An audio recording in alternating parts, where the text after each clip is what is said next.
I remember the day like it was etched in stone. It wasn't a grand moment, a dramatic confrontation, or a devastating revelation, but rather a series of subtle, disquieting signs that something in my life was beginning to unravel. I was leaving work early, a rare occurrence that should have promised an unexpected reprieve.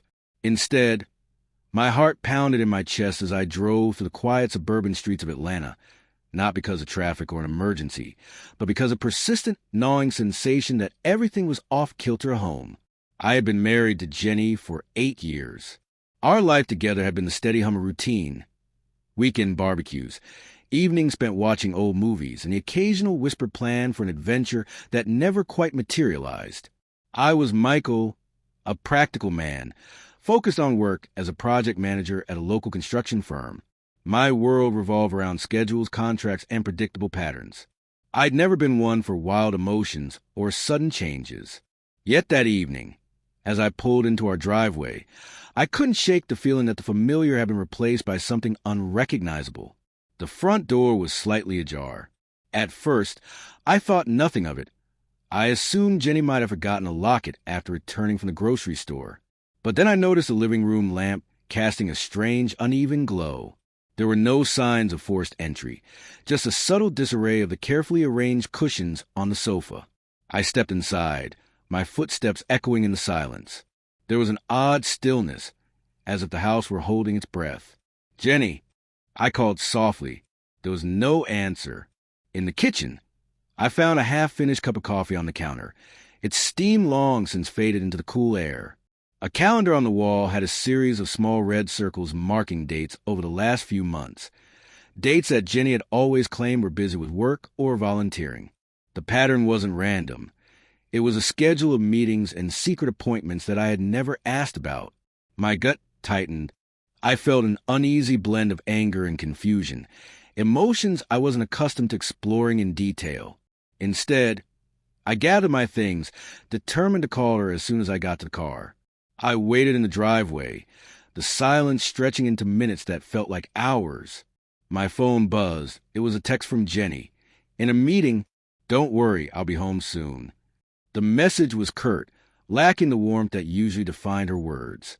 I tried to calm my racing thoughts. It wasn't the first time she'd been busy, and I knew my own work sometimes forced me into unexpected overtime. Still, the unease lingered. I sat in the car, replaying moments from the past few weeks. There had been late nights, missed calls, and a growing distance in our conversations. I remember returning from a business trip to find her unusually quiet, her eyes darting away when I mentioned dinner plans. I chalked it up to stress. Our lives were demanding, after all, but now, as I sat in the cooling evening air, I couldn't ignore the signs.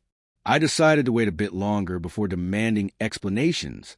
After all, perhaps there was a simple explanation for these discrepancies. Later that evening, Jenny finally arrived home. Her expression was guarded, and the conversation that followed was laced with vague reassurances. "I'm sorry, Michael," she said, eyes downcast. "I had a meeting that ran late." I nodded, wanted to believe her, yet every word made me question the veracity of her explanations. The dinner table, set with our favorite plates and silverware, suddenly felt like a stage on which a performance was being enacted. I watched her as she ate, her eyes flickering briefly to the door whenever I looked away. I couldn't bring myself to press further that night. Instead, I retreated to our bedroom, feeling the weight of uncertainty like a tangible presence in the room. I lay awake, listening to the distant hum of the city, wondering when the small fissures in our life would become an irreparable chasm. I knew nothing in life was perfect, but the nagging suspicion that I was losing something irreplaceable kept me awake long into the early hours of the morning. As days turned into weeks, the subtle signs continued to accumulate. Jenny's schedule grew increasingly erratic, and her once predictable routines were replaced by sporadic late-night outings and unexplained absences. I began noticing small details: a change in cologne she wore, an unfamiliar perfume lingering on her clothes, and messages on her phone that I wasn't meant to see. Yet, each time I confronted these discrepancies with myself, I told myself to wait for clearer evidence. My work became both a refuge and a distraction. I immersed myself in construction projects, finding solace in the tangible progress of a building rising from the ground. However, the distraction was temporary, as my thoughts would inevitably drift back to the growing void between Jenny and me. I recalled our early years together, the genuine smiles and shared dreams. Those memories were now tainted by the foreboding realization that perhaps our bond was being tested in ways I could neither anticipate nor control. The tension in our home was palpable, but it wasn't overt. There were no shouting matches or dramatic confrontations, just a persistent undercurrent of unease. I decided to document my observations in a journal. I wrote down the oddities, the times when Jenny's behavior didn't add up, and the moments I felt that something wasn't right. Not for the sake of collecting evidence, but to understand the pattern emerging before me. Each entry was a snapshot of a moment in time, a fragment of a larger, slowly unraveling picture. One evening, after a particularly long day at work, I returned home to find a letter slipped under the door. The envelope was plain, but the handwriting was unmistakably Jenny's. Inside there was a short note. "I need space. I'm sorry if I've hurt you. I'll explain soon." The note was cryptic, offering no context, and it left me with more questions than answers. I felt a rising tide of dread and curiosity, knowing that whatever explanation she would offer might shatter the fragile illusion of normalcy that I clung to for so long. That night, as I sat in the dim glow of my study lamp, I began piecing together the clues. Jenny's late meetings, her evasive texts, and now this note. All of it pointed to a betrayal I had never dared to imagine. The idea that the woman I had loved and trusted was capable of such deception was almost too painful to consider. Yet, I refused to let my mind wander into the dark realm of assumptions without hard evidence. I resolved to remain vigilant, to observe and wait for the complete picture to emerge. Little did I know, the intricate web of secrets and lies was far more complex than I could have ever anticipated. The first half of this unfolding drama was filled with half-truths and hidden motives, each moment carefully arranged like pieces of a puzzle. I was determined to find the missing pieces, even if it meant confronting the harsh reality of betrayal. In that quiet house, as the night deepened and my journal filled with hesitant entries, I understood that my life was on the cusp of an irreversible change. I would soon be forced to confront the truth, a truth that had been concealed beneath layers of normalcy and routine. And while I wasn't ready to face the storm that was coming, I knew one thing for sure. Nothing would ever be the same again. The day after Jenny's cryptic note, a new rhythm settled over our house, one punctuated by unanswered calls, hurried exits, and a quiet that felt too deliberate. I found myself unable to let the matter rest. Instead of letting suspicion fester in the confines of my thoughts, I began following the trail of clues as they unfolded in real time. Early one Saturday morning, I left home earlier than usual. The sun was just beginning its ascent over the Atlanta skyline, casting long, uncertain shadows along the quiet streets. I wasn't sure what I was looking for, but the silence in our home had become a burden too heavy to carry. Jenny's car had a distinctive deep blue hue that, over the past few weeks, had often slipped away from our driveway at odd hours. Today, I decided I would trace its course. I parked a few blocks away and watched as the car pulled out of our neighborhood.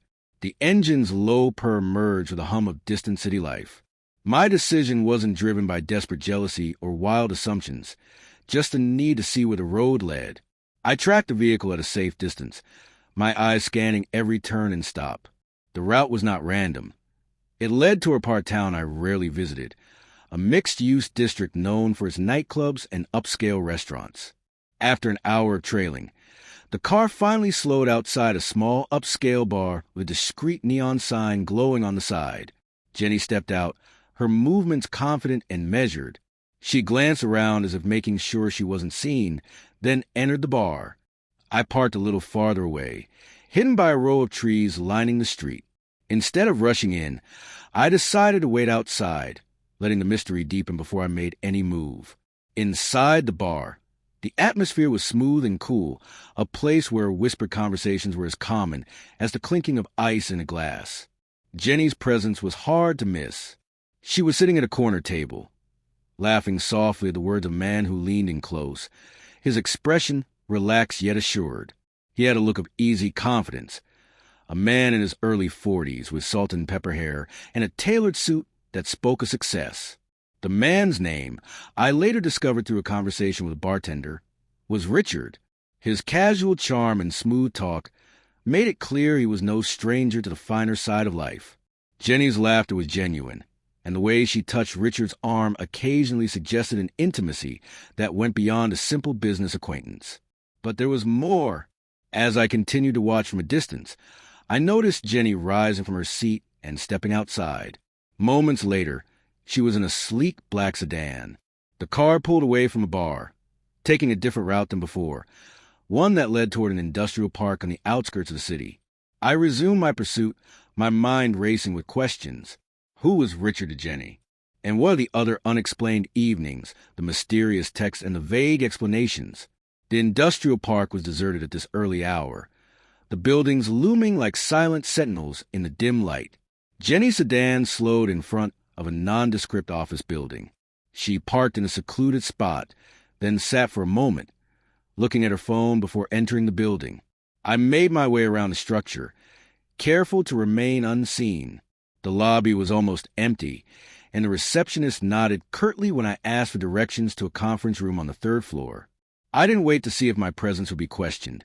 Instead, I found a spot behind a row of potted plants where I could observe the room discreetly through a wide window. Inside, two men were already present. One was a younger man with a rugged appearance and a tense energy about him. The other was a middle-aged man with an air of authority that suggested he was used to commanding respect. Jenny entered the room, and for a moment, all three exchanged a brief glance before the conversation resumed in earnest. Their voices were low, almost conspiratorial, as they discussed matters I couldn't fully grasp from my hidden vantage point. There were references to meetings, dates, and plans that seemed to be orchestrated with precision. I left as quietly as I had arrived, the pieces of the puzzle not yet forming a complete picture, but giving me enough to be certain of one thing. Jenny was entangled in a situation far more complex than a simple meeting or a misunderstanding. The meeting at the industrial park was only one part of what appeared to be a carefully orchestrated double life. There was Richard at the bar, and now these two men in the meeting, a duo whose roles I could only guess at. Their presence confirmed what I had begun to suspect. Jenny was not alone in her pursuits. In the following days, I pieced together a fragmented timeline. On several occasions, I had noticed Jenny's phone buzz with messages at odd hours, and a few times I caught fleeting glimpses of her using a side door at work, a detail I'd never seen before. Each instance, though small on its own, painted a picture of secret life that diverged sharply from the woman I thought I knew. I didn't confront her about it. I needed more clarity before shattering the calm veneer that had defined our marriage for years. I started asking around discreetly among acquaintances and colleagues, careful not to arouse suspicion. A close friend mentioned that Jenny had recently joined a new social circle, one that included well-dressed men known for their charm and persuasive talk. Another hinted at a couple of names, a suave businessman, and a man with a reputation for keeping his personal life under tight wraps. The whispers were vague, yet they aligned with the trail I had been following. By the end of the week, I had compiled enough observations to know that this wasn't a one-time lapse or an isolated incident. The evidence, scattered like pieces of a jigsaw puzzle, was beginning to form a disturbing image. Jenny's world had expanded beyond our marriage, a realm where secret rendezvous were the norm, and her choices were guided by a force I struggled to understand. That Saturday, as dusk settled and the streets turned to dark ribbons under streetlights, I found myself once again in our driveway. The quiet of the night felt different now, charged with the silent revelations of the day. I carried no immediate confrontation with me, no burning need to face her with all I had discovered. Instead, I entered the house, careful not to disturb the lingering shadows that now seemed to be a part of every room. Sitting at my desk, I began to write down every detail I remembered from the past few days, not as a way to analyze emotions or trace the psychology behind her actions, but simply to record the events as they unfolded. There was a cold clarity in the act of writing. The details of a blue car, a quiet bar, whispered conversations, and a clandestine meeting in an empty office building. Every line I jotted down was a step toward a truth that was both inevitable and shattering.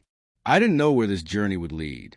The path ahead was murky, with twists and turns that promised more secrets and unexpected revelations. All I was certain of was that Jenny had crossed a line I had never imagined, and the consequences of that crossing were only beginning to emerge. The knowledge of her double life was a burden that sat heavily on my chest, but I pressed on. I needed to know every piece of this puzzle, no matter how painful or unexpected the final picture might be. The following week, a pattern began to emerge that left little room for doubt. I started to notice that every unexplained absence and every strange encounter was part of a deliberate, coordinated effort, a plan Jenny was following without any hesitation. Determined to piece together this puzzle, without letting my emotions cloud the facts, I took extra care to maintain a clear head as I set out to gather further evidence. One crisp morning, I decided to revisit the area around that industrial park. The building where Jenny had met with the two men was still there, its gray facade offering no hints of the secrets within. I parked at a discreet distance and observed the building throughout the day. A man in a sharp suit, his identity concealed behind his crisp business attire, entered the building with purpose. I noted the time and the manner in which he interacted with the security guard at the front desk. His gestures were professional, and he moved with the confidence of someone used to working in high-stakes environments. That same day, while having lunch at a local diner, I overheard snippets of conversation between two men discussing a business venture that involved high-profile clients and discreet meetings. Their names weren't mentioned clearly, but one of them referenced a woman who had a knack for making things happen behind the scenes. It was a small comment, almost lost in the buzz of the diner, yet it resonated with the other clues I had collected. I couldn't be sure if it was connected to Jenny or the circle she was involved with, but the coincidence was too striking to ignore. I decided to dig deeper into Jenny's new social circle, a trusted friend of hers who had remained loyal even as the distance between us grew. Finally confided in me over coffee. He admitted that Jenny had been spending time with a group of influential men. She's always been a social butterfly, he said, his tone matter-of-fact rather than judgmental. But lately, it's like she's involved in some secret business. No, not business, more like high-stakes deals. She never mentioned specifics, only that she was working on something that could change her life. The ambiguity of his words was as unsettling as it was intriguing. It was clear that Jenny had willingly stepped into a world that thrived on secrecy and calculated moves. Armed with these hints, I turned my focus back to the mysterious building at the industrial park. One evening, when the office complex was dimly lit and nearly deserted, I slipped inside the lobby. I wasn't looking for confrontation. I was there to listen. The faint sound of a conversation led me to a glass-walled conference room. Inside, the two men from before were joined by another individual, a man with an easy smile and an impeccable sense of timing. His name tag read Charles, and his presence added a new dimension to the meeting. They discussed schedules, phone numbers, and coded phrases that suggested more than just a casual arrangement. Every detail, from the documents spread across the table to the hushed tone in which names were spoken, confirmed that this was not a one-off incident. I left the building without being noticed, the weight of each observation building into a relentless sense of inevitability. The evidence was mounting, and the connections were as clear as the daylight outside. Jenny was not only seeing Richard, the suave man from the bar, but she was also actively involved in a secret network where deals were made and loyalties were questioned. As I drove home that night, the route that had once brought me comfort now felt like a gauntlet of hidden dangers. Every red light and empty street corner reminded me of the deep chasm that had opened in our life together. I pulled over at a quiet overlook and sat in silence, trying to piece together the scattered information like a detective sorting through case files.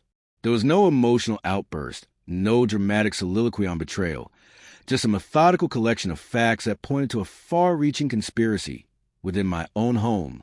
In the days that followed, I started making small visits to some of the locations Jenny frequented. One evening, I parked a few blocks away from a high-end lounge she had mentioned casually in a text message. The establishment exuded an air of exclusivity, with dim lighting, polished with accents, and patrons who seemed to speak in low, deliberate tones. I watched as a familiar figure emerged, a man with sharp eyes and a confident stride who was clearly one of her regulars. His conversation with another man was brief but pointed, and I caught a glimpse of a document exchanged between them. I couldn't tell what it said, but it was enough to add another piece to the puzzle. The network was intricate and well-organized, and Jenny was a willing participant. I noted every detail, each car color, every discreet handshake, and the silent nods exchanged in secluded corners. The realization was stark. My wife was no longer the person I thought I knew. Each new discovery painted her in a light I had never seen before, a woman with her own ambitions and secrets, navigating a world that thrived on the unspoken and concealed. One particularly revealing incident occurred on a rainy afternoon. I had followed Jenny to a nondescript building downtown, where she met with an unfamiliar man. He was dressed in a tailored suit that matched his slick demeanor, and the conversation between them was brisk and businesslike. I managed to catch a few words: arrangement, deadline, and priority, before the meeting dispersed. The man's final nod as he left was as deliberate as it was final, leaving no room for misinterpretation. I retreated to a nearby parking spot, the downpour masking my presence. As I drove away, the rhythmic patter of the rain on my windshield felt like the drumming of a warning, echoing the realization that everything was spiraling out of control. That night, in the solitude of our living room, I laid out all my findings like a map on the coffee table. There were photographs of Jenny's car parked outside unknown addresses, screenshots of cryptic texts, and a series of observations that linked her to men whose names now held weight: Richard, Charles, and the suited stranger from downtown. I refrained from letting emotion get the better of me. Instead, I focused on the facts, the tangible evidence that could not be denied. Every new discovery reinforced the image of a double life, one that Jenny had orchestrated with precision and without remorse. The next morning, as I sipped my coffee in the quiet of dawn, I knew that the next step was inevitable. Confrontation loomed on the horizon, not the explosive, dramatic kind seen in movies, but a steady, inevitable collision of two worlds. I resolved to keep gathering evidence, to document every detail with unwavering clarity. This was no longer about personal betrayal alone. It was about understanding the full scope of the network that Jenny had built, one that extended far beyond the boundaries of our home. With my journal as my silent witness, I prepared for the confrontation that would ultimately change everything. The road ahead was uncertain and fraught with challenges, but the truth was the only beacon I was willing to follow. The intricate web of lies was tightening around us, and the moment of reckoning was drawing near. My quest was clear. I had untangled the strands of this deception, piece by piece, until the full picture of Jenny's secret life was revealed, no matter how high the stakes or how unexpected the consequences. The tension had been building to an inevitable climax, and that night I knew the time had come to face the truth head-on. After days of methodical surveillance and accumulating irrefutable evidence, I could no longer ignore the stark reality that Jenny's secret life had spun wildly out of control. Every observation logged in my journal, every coded message in clandestine meeting, shifted my image of her from the devoted wife I once knew to a woman entangled in a network of calculated ambition and betrayal. I arranged to meet her in the pre-dawn hours at a neutral spot, a small, unremarkable park on the edge of town where shadows blurred truth and deception alike. There was no grand confrontation, no theatrical showdown. I simply sat on a worn bench beneath skeletal trees, the chill of the night echoing the frost that had seeped into our home. The silence was heavy with unspoken words and unmet betrayals. When Jenny arrived, she carried an unsettling calm. Her eyes, once warm with affection, now shone with steely resolve as they met mine. There was no explosive anger, only a measured stillness, as if she'd long anticipated this moment. I laid out the facts plainly: the late-night absences, the secret rendezvous, the meetings with men whose names, Richard, Charles, and others, had become the whispered evidence of her double life. I recounted every detail with a detached clarity, as if reading from a case file rather than confronting the woman I once loved. Jenny's reply was equally controlled. "Michael," she said in a tone devoid of remorse or triumph, "this was never about passion, as you imagine. It was a matter of survival and ambition, a chance that presented itself in a way I never predicted." Her words fell flat in the cold morning air, stripping the moment of any lingering intimacy. There was no catharsis, only a stark, rational explanation that left me both numb and resolute. As dawn broke, the park bore silent witness to our reckoning. I pressed on, asking, "How long has this secret network been part of your life? What did you hope to achieve?" Her reply was curt, a timeline of calculated risks spanning years, each decision pulling her farther from the life we once built together. Her confession, void of emotional fervor, confirmed that our paths had irrevocably diverged. In that final moment under emerging light, I realized I must reclaim my life from the tangled web of deceit. I left the park with a heavy yet clear heart, aware that the road ahead would be marred by shattered trust, but also illuminated by the possibility of renewal. Jenny's double life had been an intricate tapestry woven with ambition and betrayal, and now its threads lay bare before me. The confrontation did not restore what was lost. It severed the ties of ambiguity that had haunted us. Stepping away into the pale morning, I resolved to rebuild a future defined not by the shadows of the past, but by the clear light of hard-earned truth.